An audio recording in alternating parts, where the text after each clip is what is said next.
Hey, what's happening? This is Tom, NerdRemix.com. Now, you know sequels are a staple of the horror genre. Friday the 13th, Nightmare on Elm Street, Hellraiser, ad infinitum, Texas Chainsaw Massacre, Saw, stuff like that. There's been a lot of sequels. Now, a few years ago, there was a movie called Thankskilling that featured an evil turkey puppet.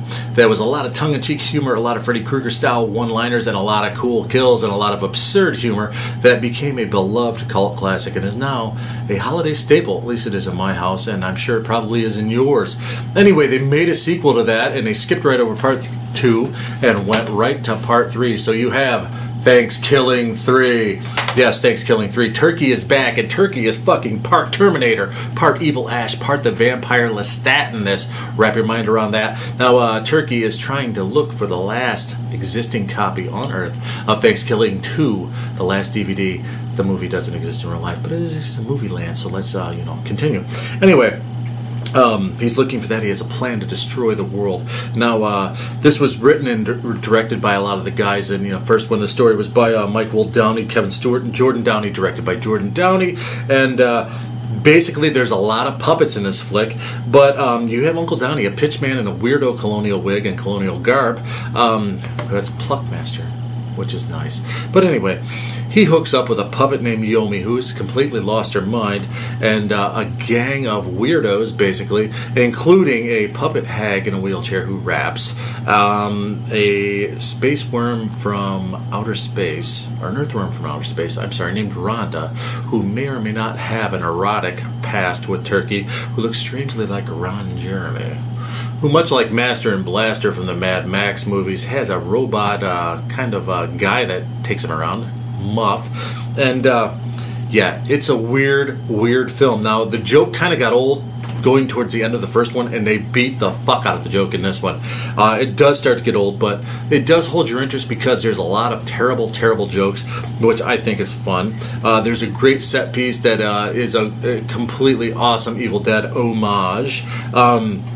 There's a Blarth, the Franken turkey. There's like I said, the puppet hag who raps. There's the best astronaut suit I've ever seen in my life.